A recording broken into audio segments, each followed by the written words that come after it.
नमस्कार 2026 मसीहार नुआ नियम अनुसार आपण माने घरे बसी निज मोबाइल किंवा निज कंप्यूटर सहायता पान कार्ड केमिति अप्लाई करेंगे। पान कार्ड अप्लाई कला टाइम रे आपण मानकु कोन कोन डॉक्यूमेंट लागिवो, आपनकर एड्रेस प्रूफ कोन लागिवो, आपनकर आइडेंटिटी प्रूफ कोन लागिवो, तापर आपनकर डेट ऑफ बर्थ प्रूफ कोन लागिवो। तो आज रे वीडियो रे मु आपण मानकु step by step complete process देखेबी। तो चलंतु वीडियो को देर न करी वीडियो को स्टार्ट करिवा। तो सर्वप्रथम जेकोसी ब्राउजर को ओपन करने जिवे आउ एठी आपण मानकु सर्च करिया पय पड़िवो यूटीआई पान। एठी आपण माने सर्च करने जिवे तोडी मु यूटीआई पान सर्च करने होछि जेहेतु मु यूटीआई साइड रे पान कार्ड टी अप्लाई करबी। तो सेति में यूटीआई पान एठी मु सर्च करने गली। सर्च करने गला परे फर्स्ट वेबसाइट पे आसी जिवो आपनकर यूटीआई पान रो। तो या ऊपर आपण मानकु क्लिक करिया पय पड़िवो। या ऊपर क्लिक करला परे आपनकर सामने रे यूटीआई रो ऑफिशियल वेबसाइट टी ओपन हे जिवो। तो एठी देख पारथबे आपनकर पान कार्ड सर्विस अछि। तो पान कार्ड सर्विस रे आपण माने एठी क्लिक करने जिवे। पान कार्ड सर्विस रे क्लिक करने गला परे अप्लाई पान कार्ड अछि। तो अप्लाई पान कार्ड रे एठी क्लिक करने जिवे। अप्लाई पान कार्ड रे क्लिक करने गला परे पान सर्विस रो पोर्टल टी ओपन हे जिवो यूटीआई रो। तापर एठी आपण मानकु तळको स्क्रॉल करिवे। तो एठी तळको स्क्रॉल करने जिवे। तळको स्क्रॉल करने गला परे नुआ पान कार्ड अप्लाई करिया पय देख पारथबे एठी PAN card for Indian citizen अछि। और देख पाते क्लिक टू अप्लाई अछि। तो क्लिक टू अप्लाई रे आपण माने क्लिक करने जिवे। क्लिक करने गला परे पुणी आपन सामने रे आउटे पेज ओपन हे जिवो। ओपन हे सारला परे पुणी एठी देख पारथबे अप्लाई न्यू पान कार्ड अछि। तो अप्लाई न्यू पान कार्ड एठी आपण माने क्लिक करने जिवे। क्लिक करने गला परे आपन सामने देख पारथबे PAN card for Indian citizen अछि। तापर अछि देख पारथबे आपनकर फिजिकल मोड आ उडे अछि डिजिटल मोड। आपण चाहेले फिजिकल मोड रे करि परिबे, आपण चाहेले डिजिटल मोड रे करि परिबे। यदि आपण माने फिजिकल मोड रे करछंती तो आपण मानको डॉक्यूमेंट आपनकर हेड ऑफिस को पठाइया पय पड़िवो। यूटीआई रे हेड ऑफिस को पठाइया पय पड़िवो। आ यदि आपण माने डिजिटल मोड रे करछंती आपण मानको कोनोसी डॉक्यूमेंट आपण मानको पठाइया पय पड़िवो नाही। आपनकर आधार ईकेवाईसी द्वारा हे जिवो। तो देख पारथबे आधार बेस ईकेवाईसी अछि। तो मु डिजिटल मोड रे करिवि। तो सेति पय मु एडे डिजिटल मोड सिलेक्ट करने छी। तापर अछि आधार बेस ईकेवाईसी आपनकर सिलेक्ट करिवे। सिलेक्ट कर सारला परे तापर होचे तळको स्क्रॉल करिवे। तळको स्क्रॉल करला परे देख पारथबे एठी तापर देख पारथबे आपनकर स्टेटस ऑफ एप्लीकेशन रेडी आपनकर इंडिविजुअल आसीबो। तापर एठी देख पारथबे आपनकर आईएनआर कैटेगरी अछि। तो यस नो अछि। तो यस आ नो अछि। तो आपण माने नो करनी जेवे। आपण यदि इंडियन सिटीजन तो आपण माने नो करिवे। नो कर सारला परे तापर होचे देख पारथबे पान कार्ड मोड अछि। तो देख पारथबे पान कार्ड मोड अछि। तो पान कार्ड मोड रे एठी अछि ओडा जे both physical PAN card and e PAN card. तो आपनकर फिजिकल पान कार्ड आ ई पान कार्ड जदि दीटा सा जदि आपनकर दरकार तो आपण माने फर्स्ट ऑप्शन टी सिलेक्ट करिवे। आ जदि आपनकर खाली ई पान कार्ड टी दरकार तो देखा तो second option T E PAN card only अछि। आ फिजिकल पान कार्ड आपन मानकु मिलिवो नै। तो हमर दीटा सा दरकार तो सति पय फर्स्ट ऑप्शन टी सिलेक्ट करने छी। सिलेक्ट करने सारला परे तापर देख पारथबे तळे अछि आपनकर सबमिट। तो सबमिट रे क्लिक करने जिवे। सबमिट रे क्लिक करने गला परे आपनकर सामने रे पान एप्लीकेशन रो फॉर्म टी ओपन हे जिवो। तो ये तो थिला आपनकर होची इंडिविजुअल जदि आपन माने डायरेक्ट आपन माने पान कार्ड टी को अप्लाई करिवे तो एही प्रोसेस रे आपन माने अप्लाई करिवे।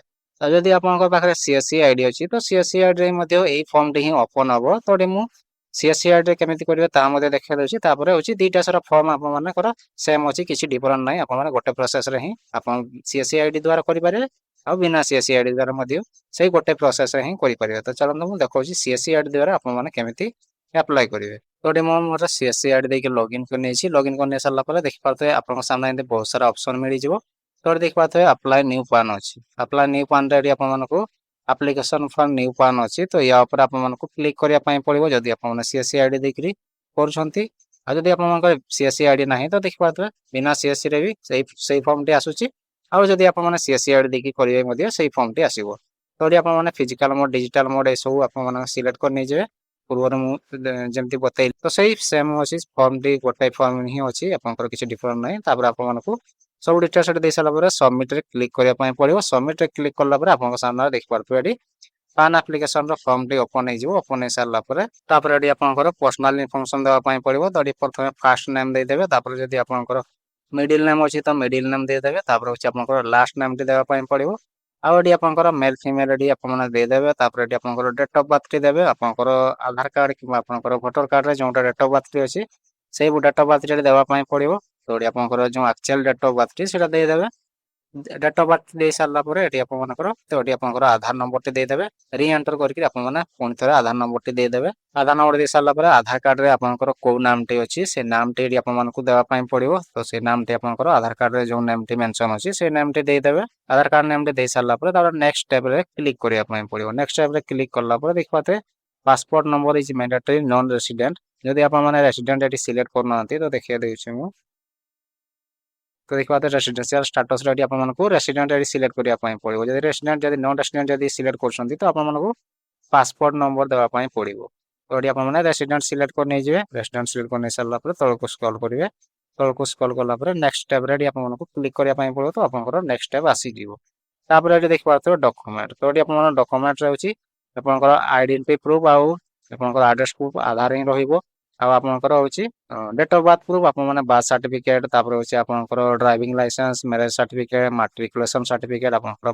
मैट्रिक रो सर्टिफिकेट किबा होची मार्कशीट आपण माने देई परिबे तापर आपण पासपोर्ट देई परिबे पेंशन ऑर्डर देई परिबे आउ वोटर कार्ड देई परिबे ए सब डॉक्यूमेंट लिस्ट अछि आपण चेक करके आपनकर जोटा अछि आपनकर पाखरे सेटा देबे तडी मु वोटर कार्ड देई दोछि वोटर कार्ड देई सारला पर नेक्स्ट स्टेप रे एडी आपण मानकु क्लिक करिया पई पड़िबो नेक्स्ट स्टेप रे क्लिक करला पर जदि आपण माने सीएससी एड द्वारा करछन तो आपण मानकु पेमेंट करिया पई पड़िबो आ जदि आपण माने बिना सीएससी एड रे करछंती तो आपण मानकु हेले भी आपण मानकु पेमेंट करिया पई पड़िबो तो होची सीएससी एड रे पेमेंट लागिवो आ से बिना सीएससी एड रे पेमेंट लागिवो तडी मु पेमेंट करने जाउछि पेमेंट कर सारला पर एडी आपण कांटेक्ट डिटेल्स दा पई पड़िबो तो एडी मोबाइल आई एसडी अछि तो एडी आपण माने इंडिया सिलेक्ट करिवे इंडिया सिलेक्ट कर सारला पर एडी आपण मानकु मोबाइल नंबर टी देबा पई पड़िबो तो जो मोबाइल नंबर टी आपण माने पैन कार्ड देबा पई चाहउचंती से मोबाइल नंबर टी दे देबे मोबाइल नंबर टी दे सारला पर तापर होची आपनकर ईमेल आईडी देबा पई पड़िबो ईमेल आईडी मैंडेटरी अछि तो एडी आपण मानकु ईमेल आईडी देबा पई पड़िबो ईमेल आईडी दे सारला पर तळको स्क्रॉल करिवे तापर होची आपनकर पेरेंट डिटेल्स देबा पई पड़िबो तो एडी देख परतो यस नो अछि तो एडी आपण नो करिवे जदि आपनकर सिंगल पेरेंट अछन तो यस करिवे नसे आपण माने एडी नो करिवे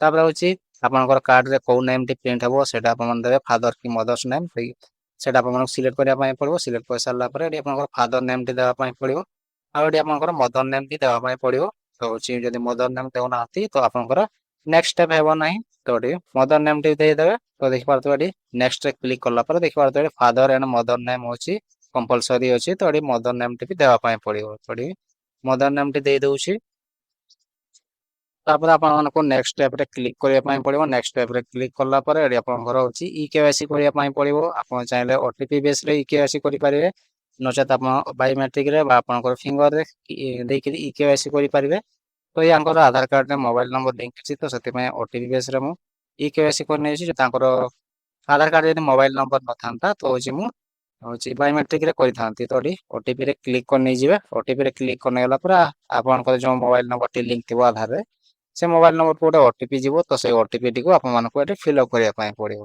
तो मु ओटीपी टी फिल अप करने जाउछि ओटीपी फिल अप करने सारला पर आपण मानको सबमिट रे क्लिक करिया पई पड़िबो सबमिट रे क्लिक करला पर आपनकर ईकेवाईसी कंप्लीट हे जिवो तो आपण मान वेट करिवे तो होछि देख पारते टिके वेट करला पर आपनकर एटी रेसिडेंस स्टेट बा तांकर आपनकर एटी एड्रेस टी आसी जिवो आपनकर आधार कार्ड रे जो एड्रेस टी थिवो से एड्रेस टी आसी जिवो तापर होछि सोर्स ऑफ इनकम एटी आपण मान देबे एटी तो नो इनकम दे देबे तापर होछि नेक्स्ट स्टेप रे आपण मानको क्लिक करिया पई पड़िबो नेक्स्ट स्टेप रे क्लिक करला परे तापर होछि एटी आपनकर होछि एरिया कोड ए सब ऑटोमेटिक आसी जिवो आसी गला परे तळको स्क्रॉल करिवे तळको स्क्रॉल करला परे तो देखि पारतो एटी तो आपण माने सेल्फ सिलेक्ट करिवे तारे वेरीफाइड नेम आसी जिवो वेरिफिकेशन डेजिग्नेशन आसी जिवो तापर होछि वेरिफिकेशन प्लेस आसी जिवो तापर आपण मानको नेक्स्ट स्टेप रे क्लिक करिया पई पड़िबो नेक्स्ट स्टेप रे क्लिक करला परे एटी डॉक्यूमेंट अपलोड करिया पई पड़िबो तो डॉक्यूमेंट एडी आपण माने कोन कोन अपलोड करिवे ना देख पारते आपनको आधार कार्ड आपनकर वोटर कार्ड अपलोड करिया पई पड़िबो जेहेतु हमर आधार कार्ड आइडेंटिटी प्रूफ आ एड्रेस प्रूफ होची आधार कार्ड अछि दीटा सेटा होची आधार कार्ड अछि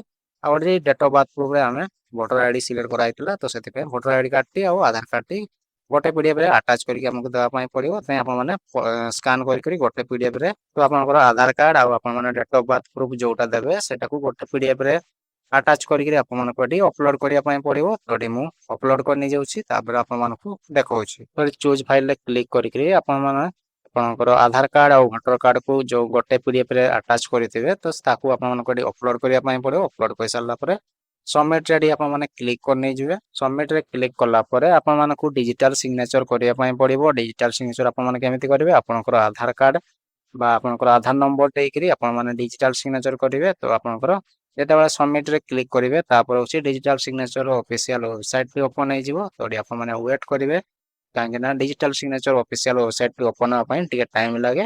ତ ଆପଣମାନେ ଟିକେ ୱେଟ୍ କରିବେ। ୱେଟ୍ କଲା ପରେ ଦେଖିପାରୁଥିବେ ଏଠି ଆପଣଙ୍କର ଡିଜିଟାଲ ସିଗ୍ନେଚର ଅଫିସିଆଲ ୱେବସାଇଟ ଟି ଓପନ୍ ହେଇଯିବ। ଓପନ୍ ହେଇ ସାରିଲା ପରେ ଏଠି ଆପଣଙ୍କର ଆଧାର ନମ୍ବରଟି ଦେବା ପାଇଁ ପଡ଼ିବ। ତ ଏଠି ଆପଣମାନେ ଆଧାର ନମ୍ବରଟି ଦେଇଦେବେ। ଆଧାର ନମ୍ବରଟି ଦେଇ ସାରିଲା ପରେ ଦେଖିପାରୁଥିବେ ଗେଟ୍ ଓଟିପି ଅଛି। ତ ଗେଟ୍ ଓଟିପି ରେ କ୍ଲିକ୍ କରିକି ଓଟିପି ଟି ଏଠି ଆପଣମାନଙ୍କୁ ଦେବା ପାଇଁ ପଡ଼ିବ। ଯେହେତୁ ଆମେ ପ୍ରଥମରୁ ଆପଣମାନେ ଓଟିପି ବେସ୍ରେ KYC କରାହେଉଛି, KYC ଓଟିପି ବେସ୍ରେ କରାଯାଇଥିଲା। ତ ସେଥିପାଇଁ ଏଠି ଓଟିପି ଦ୍ୱାରା ହିଁ ଆପଣଙ୍କର ଡିଜିଟାଲ ସିଗ୍ନେଚର ଟି ହେବ। ଯଦି ଆପଣମାନେ ବାୟୋମେଟ୍ରିକ ଦେଇକରି ଯଦି ଆପଣମାନେ ଡିଜିଟାଲ ସିଗ୍ନେଚର କରିଥିତେ ତ ଆପଣମାନେ ଏଠି ବି ଆପଣଙ୍କର ବାୟୋମେଟ୍ରିକ ଦେବା ପାଇଁ ପଡ଼ିଥାନ୍ତା। ଯେହେତୁ ଆମେ ଓଟିପି ଦିଆହେଇଛି ତ ସେଥିପାଇଁ ଏଠି ଓଟିପି ରେ ହିଁ ଆମର ହେଇଯିବ ଡିଜିଟାଲ ସିଗ୍ନେଚର ଟି। ତାପରେ ଓଟିପି ଦେଇ ସାରିଲା ପରେ ଆପଣମାନଙ୍କୁ ସବମିଟ ରେ କ୍ଲିକ୍ କରିବା ପାଇଁ ପଡ଼ିବ। ସବମିଟ ରେ କ୍ଲିକ୍ କଲା ପରେ ଆପଣଙ୍କର ଡିଜିଟାଲ ସିଗ୍ନେଚର କମ୍ପ୍ଲିଟ୍ ହେଇଯିବ ଆଉ ଆପଣଙ୍କର ଆପ୍ଲିକେସନ ଟି ସବମିଟ ହେଇଯିବ। ତ ଏଠି ଆପଣ ଟିକେ ୱେଟ୍ କରିବେ। ୱେଟ୍ କରିଗଲା ପରେ ଦେଖିପାରୁଥିବେ ଆପଣଙ୍କର ଆପ୍ଲିକେସନ ଟି ସକ୍ସେସଫୁଲ ସବମିଟ ହେଇଯିବ। ଆପଣଙ୍କ ସାମ୍ନା ଏମିତି ଏକ୍ନଲେଜମେଣ୍ଟ ରିସିପ୍ଟ ଆସିଯିବ। ତ ଏଇ ଏକ୍ନଲେଜମେଣ୍ଟ ରିସିପ୍ଟକୁ ଆପଣମାନେ ପ୍ରିଣ୍ଟ କରିକି ଆପଣମାନେ ରଖିପାରିବେ। କାହିଁକି ନା ଯେତେବେଳେ ଆପଣମାନେ ଷ୍ଟାଟସ ଚେକ୍ କରିବେ ତ ଏଇ ଏକ୍ନଲେଜମେଣ୍ଟ ରିସିପ୍ଟରେ ଆପଣଙ୍କର ଆପ୍ଲିକେସନ ନମ୍ବର ସବୁ ଡିଟେଲ୍ସ ଏଠି ଆପଣଙ୍କର ଅଛି। ତ ଏହିପରି ଭାବରେ ଆପଣମାନେ ନିଜର ପାନ କାର୍ଡଟିକୁ ଅନଲାଇନରେ ଆବେଦନ କରିପାରିବେ। ଆଉ ଆପଣଙ୍କର ଡେଟ୍ ଅଫ୍ ବାର୍ଥ ପ୍ରୁଫରେ ଆପଣଙ୍କର ହାଇସ୍କୁଲ ସାର୍ଟିଫିକେଟ ବା ଆପଣଙ୍କର ହେଉଛି ପାସପୋର୍ଟ କିମ୍ବା ଆପଣଙ୍କର ଡ୍ରାଇଭିଂ ଲାଇସେନ୍ସ କିମ୍ବା ଆପଣଙ୍କର ଭୋଟର କାର୍ଡ କିମ୍ବା ମ୍ୟାରେଜ ସାର୍ଟିଫିକେଟ ଏଇଭଳି ବହୁତ ସାରା ଅପସନ୍ ଅଛି। ଆପଣମାନେ ଯେକୌଣସି ଅପସନ୍ ଚୁଜ୍ କରିକି ଆପଣଙ୍କ ପାଖରେ ଯୋଉଟା ଅଛି ସେଇଟା ଆପଣମାନେ ଦେଇକରି ଆପଣମାନେ ନୂଆ ପାନ କାର୍ଡ ଆପ୍ଲାଏ କରିପାରିବେ। ଆଶା କରୁଛି ଭିଡ଼ିଓଟି ଆପଣମାନଙ୍କ ପାଇଁ ହେଲ୍ପଫୁଲ୍ ହେଇଥିବ। ଯଦି ଭିଡ଼ିଓଟି ଭଲ ଲାଗିଛି ଭିଡ଼ିଓକୁ ଗୋଟେ ଲାଇକ୍ କରନ୍ତୁ ଆଉ ଅନ୍ୟମାନଙ୍କ ସହିତ ସେୟାର କରନ୍ତୁ। ଆଉ ଚ୍ୟାନେଲକୁ ଯଦି ନୂଆ କରି ଆସିଛନ୍ତି ତ ଚ୍ୟାନେଲକୁ ସବସ୍କ୍ରାଇବ କରି ପାଖରେ ଥିବା ବେଲ୍ ଆଇକନକୁ ପ୍ରେସ୍ କରିନିଅନ୍ତୁ। ଯାହାଫଳରେ ଏମିତି ନୂଆ ନୂଆ ଭିଡ଼ିଓ ଆପଣଙ୍କ ପାଖରେ ସର୍ବପ୍ରଥମେ ପହଞ୍ଚିବ।